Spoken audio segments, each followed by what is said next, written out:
On our broadcast on this day after the new president, his name is Barack Obama, and tonight, how the man from Illinois put together his decisive, historic victory and what lies ahead. The new First Lady, the woman behind the man who will be president. America gets to know Michelle Obama. Taking it in. Yesterday, voters made history. Today, across the country, Americans take stock as a new political era begins. Power failure. Sarah Palin and the Republicans pick up the pieces and start thinking about what next. And living the dream, America's long march toward racial justice and reconciliation takes a giant step forward. Tom Brokaw takes a look at a moment in history. Nightly News begins now. From NBC News election headquarters in New York, this is NBC Nightly News with Brian Williams. Good evening. The 44th president of the United States will be named Barack Obama. This is a different nation than it was at this time just last night, and American history won't be the same again. There was a shift in American politics last night, the kind that takes place once in a great while. People celebrated in the streets in different cities in this country and overseas. Americans elected a young man with a young family, an African-American, the first ever. And now that we've seen the numbers and who voted and why, it's clear our nation is headed in a different direction. Here's the electoral map. You'll recall the president-elect needed that number of 270. He got it handily, beating John McCain 349-173. It was called an electoral landslide. Only North Carolina remains too close to call. Turnout was a record, 133 million Americans. Obama won 52% to 46%. The U.S. Senate now stands at 54 Democrats, 40 Republicans, 2 independents. That's a net gain of 5 for the Democrats, with races in 4 states still too close to call. Minnesota, Oregon, Georgia, and Alaska, all GOP incumbents in those races. Our team is once again in place after a long night. Lee Cowan, of course, who had been covering the Obama campaign, is these days covering the transition for the president-elect in Chicago. Lee, good evening. Good evening, Brian. Barack Obama's administration is already starting to take shape. The Democratic congressman from Illinois, Rahm Emanuel, has been offered the chief of staff spot in that administration, although he hasn't accepted it yet. As for Barack Obama himself, he spent a very rare day out of the limelight, staying as far away from the cameras as he could. It was immersion in seclusion, or so it seemed, for the most photographed, most talked about, most sought after man in the world, who appeared in public only briefly today. As his victory soaked in, the words he spoke last night took root. It's been a long time coming, but tonight, because of what we did on this day, in this election, at this defining moment, change has come to America. From coast to coast last night, in barbershops and bars, his supporters had huddled around big screen TVs. But it was Grant Park, in Obama's hometown of Chicago, where the cheers were the loudest. 250,000 people, many moved to tears. The power is with the people, and he stood for the people, and he connected with us. They were everyone, the not-so-famous and the famous. Jesse Jackson, Oprah Winfrey, who could barely contain herself today on her show. But Obama acknowledged not everyone is on his side. And to those Americans whose support I have yet to earn, I may not have won your vote tonight, but I hear your voices. I need your help, and I will be your president too. Obama made history not because of his race, but in spite of it. And as reaction poured in from the White House on down, it was that factor cited most of all. This moment is especially uplifting for a generation of Americans who witnessed the struggle for civil rights with their own eyes. And 4 decades later, see a dream fulfilled. As an African American, I'm especially proud because this is a country that's been through a long journey in terms of overcoming wounds and making race not the factor in our lives. His rival, John McCain, was gracious in conceding, citing the historic nature of Obama's candidacy, pledging to bridge any differences and find common ground. These are difficult times for our country, and I pledge to him tonight to do all in my power to help him lead us through the many challenges we face. And what stood out of all the promises he made last night, Brian, is this one, the fact that not everything is going to happen right away. He said the challenges facing his administration present a steep climb, as he put it, and he warned voters last night that there are a host of problems that may not be solved even by the end of his first term. Brian. Lee Cowan in Chicago, thanks. After an incredible night in this nation's history. And of course, by looking at the numbers, we now know a lot more about what happened last night and why. And here with us, as he was all night and all morning this morning, our political director, Chuck Todd. What have you found? Well, first of all, he flipped 9 states. Okay, 9 states that President Bush carried, and you can group them in pairs, in threes, to know which demographic group he improved in. Start out west. You know he did better with Hispanics. That's why he carried Nevada, Colorado, and New Mexico. You go down south, and assuming trend lines hold in North Carolina, he will have flipped Florida, North Carolina, and Virginia. That tells you shows you the increase in African Americans and actually in young voter turnout. And then, of course, the issue of the economy. You don't flip Indiana, Iowa, and Ohio as easily and lock in the Rust Belt without the economy flipping that in that way. And then what was everywhere in all of these states was how the suburban vote has now shifted from what was a lean Republican vote just 20 years ago, places like New Jersey, is now becoming a locked-in part of the Democratic coalition. And in Congress, a very tough night for the Republicans, not the total Titanic bloodbath that some had predicted. The phrase is, it could have been worse. That's their mantra. It looks like it might be no more than 20 House seats. The Senate seats, we got Al Franken in a runoff, in a recount. We won't know till December. Alaska, if Ted Stevens wins, he gets thrown out, and then there's all sorts of shenanigans there. A runoff in Georgia seems very likely now. And Oregon, Democrats feel the best about picking up one more seat there. All right, Chuck Todd, glad you were here with us last night and tonight. We'll keep looking at it. What a night. Yeah, what a night we'll it was. Unbuild it for a long time. That's right.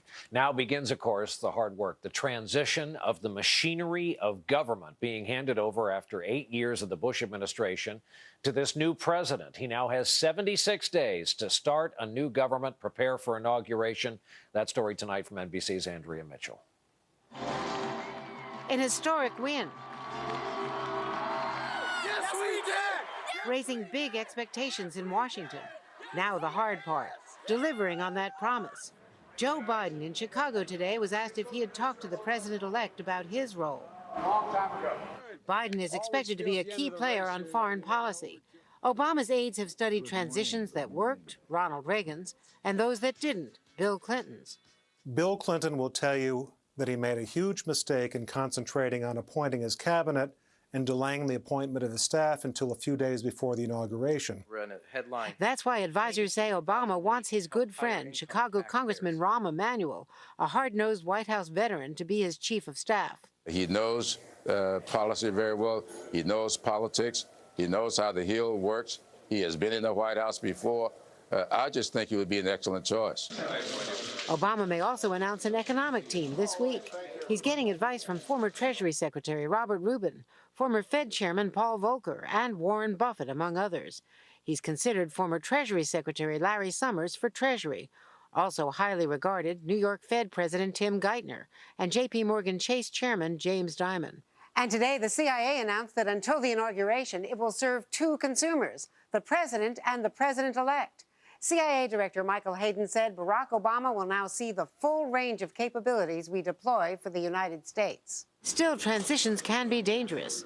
We can't guarantee against bad things happening, but again, this is about making sure that we are extra focused during a period of change, which is naturally one in which sometimes there's an element of distraction. So for the first time, 100 officials from both the Obama and McCain campaigns were given security clearances before the election, just in case they won.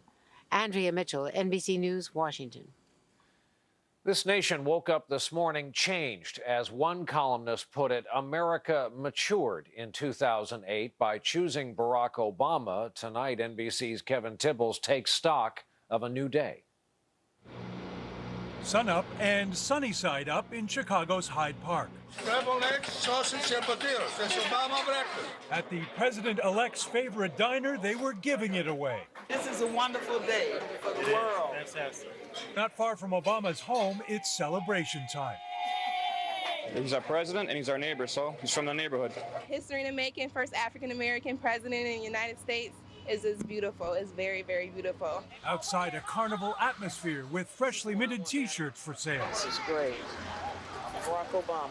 And on this, the day after, people are lining up for their own piece of history, Barack Obama, Mr. President. The first edition of the Chicago papers sold out immediately, so they simply waited for more. I know what my grandparents and great-grandparents really witnessed and really went through. So it means a lot. Headlines selling like hotcakes from coast to coast. In Detroit, the owner of this gas station spent $70,000 to switch his station's name to Obama.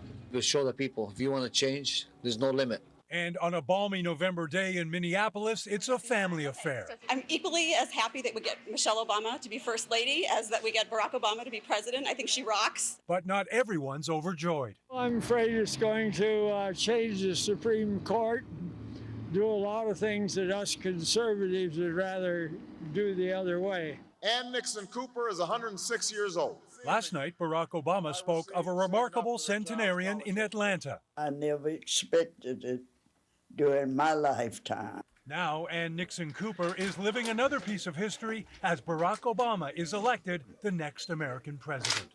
Kevin Tibbles, NBC News, Chicago. And when Nightly News continues on this night after, this Wednesday evening, Sarah Palin goes home to Alaska, but will she be back tonight? What she says about last night's loss and the future. And later, Tom Brokaw on what last night's victory means to the struggle, its past leaders, and the new president-elect. Tomorrow on Today, the 5 biggest challenges facing the Obama presidency. The road ahead will be long. Our climb will be steep. What must he do to deliver on his message of change? Tomorrow on Today on NBC. We're back in this presidential campaign we kept hearing was all about change, which is exactly what John McCain and Sarah Palin woke up facing today. NBC's Kelly O'Donnell, who's been covering the McCain campaign from the very start, looks at what the day after is like when you've lost a national election and what might lie ahead for the Alaska governor. The day after, the campaign trappings are gone. Before noon, John McCain was driving himself from Phoenix to Sedona. Secret Service protection had ended at 6 this morning. One campaign packs up. I thought a great guy ran a great, tough, honorable campaign. And the what-ifs begin for Governor Sarah Palin, who heads back to Wasilla today. Is there a presidential campaign in her future? Can't wait to get back to work for the people of Alaska. At her Phoenix hotel, Palin said the economy was to blame for the loss far more than anything she did. If I cost John McCain even one vote, I am sorry about that because John McCain, I believe, is the American hero. But in defeat, more negative whispers.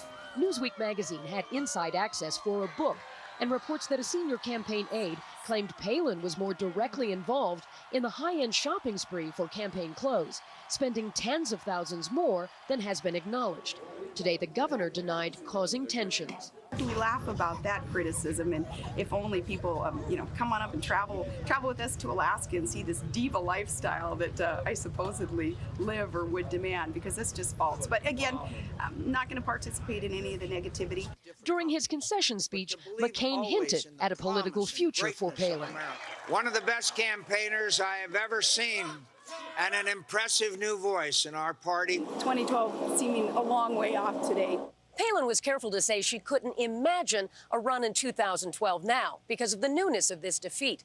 But she didn't rule anything out, and that leaves the door open. Kelly O'Donnell, NBC News, Phoenix. Stunning news today that best-selling author Michael Crichton has died in Los Angeles, as family says, after a private battle with cancer. The 66-year-old Crichton wrote the blockbuster novels Jurassic Park and The Andromeda Strain. He also created the hit medical drama ER, which, as you may know, is now in its 14th season here on NBC. When we come back here tonight, we'll look at the next First Lady of the United States. We are back, and now Americans, of course, after last night's results, begin to get to know a new first family, the Obamas, the children, daughters Malia and Sasha, their father, the president-elect, and Michelle Obama, the nation's new first lady. She is a strong partner whose husband must now deal with 2 wars and an economic crisis. Tonight, Ann Curry reports on Barack Obama's anchor in this storm. And I would not be standing here tonight without the unyielding support of my best friend for the last 16 years, the rock of our family, the love of my life, the nation's next First Lady, Michelle Obama. A groundbreaking future First Lady, she is her own Horatio Alger story, a woman who rose on a scholarship to become a Harvard-educated lawyer from a hardworking family on Chicago's tough South Side. Growing up, our family did what normal families do. So when there is, we used humor to get by a lot of situations. Well, I'm preaching to the choir. That resilience is one of her strengths as a political wife. How many silver spoons in your mouth? We had 4 spoons. So that tag still sticks. And then my father got a raise at the plant, and we had 5 spoons. Once the breadwinner in their marriage, she's struggled with the work-family balance and is now setting women's issues among her priorities as First Lady, along with national service and the plight of military families. I just try to let people get a sense of the real me as much as possible. So I just try to let go and speak from the heart. There's an enormous inner strength in this woman, and I think it matches his inner strength. There's a serenity there that I think both of them share in their relationship and their confidence in themselves. But her biggest job may be keeping life as normal as possible for daughters Malia and Sasha, and helping her husband keep all his promises. You have earned the new puppy that's coming with us to the White House. And Barack and I were raised with so many of the same values. Like, you work hard for what you want in life, that your word is your bond, that you do what you say you're going to do. A promise on which America's future now rests. Ann Curry, NBC News, New York. And we're back in a moment with Tom Brokaw and An American Dream Coming True. Tonight on the Channel 4 News at 11, first the victory, now the decisions. Will local names be a part of Barack Obama's cabinet? Also tackled and beaten in a local casino tonight, the casino responds. And a new reason to lose weight, how those extra pounds could affect your love life. Plus, may feel like winter tonight, the forecast and more at 11. A whole lot of Americans saw last night's vote as proof that the content of a candidate's character and the high hopes in his ability to fix this nation's problems won out over the color of his skin. So tonight, Tom Brokaw takes a look at the struggle several decades long that led in large part to what happened last night. I have a dream. It began with a dream. That speech and the man who delivered it launched a crusade in America. A crusade met by lethal violence in the streets and dark of night, and resistance in the Congress. But the dream did not die, and the cause was too great to ignore, even for a president from deep and segregated Texas. And we shall overcome. The movement kept moving on, even when its great defining voice was stilled by gunshot. Slowly but steadily, with the help of law and attitude, America was liberated from its racist legacy. The movement's leaders moved on up. John Lewis, beaten and jailed as a lieutenant of Dr. King, is now a senior and influential congressman. Oh, if Martin Luther King Jr. could say anything today, and I think he's looking down on all of us, he would just say, hallelujah, hallelujah. He'd be very proud of the distance that we've come. At Dr. King's alma mater, Morehouse College, new possibilities for a younger generation. When I was growing up, you used to clown around saying, hey, maybe I can be president, but you never actually thought it could be true. Now you can actually see someone that sort of looks like you being in a position that you could possibly one day be in, and it opens up a whole new world to you. And a whole new world as well for students in New York's famed Harlem neighborhood, a role model unlike any they've seen before. You think to yourself, I could be president someday? He was the first African-American president, so if he can do it, then I think that I can do it. So I feel that he's opening doors for me to challenge myself more. But do these young African Americans know what a long, hard road this has been? Andrew Young, Dr. King's young assistant, traveled that road and became the UN ambassador, Atlanta's mayor, and a congressman. Did you expect there would be more racism in this presidential campaign or less? I expected a lot more. And it was one of the reasons I was slow in my support. But I underestimated white America. And I haven't overcome completely the scars that I bear, but I had fewer of them. But Barack Obama did not have to grow up with those scars. And Dr. King's sister, Christine King Ferris, hears her brother's voice in this election. I know that my brother is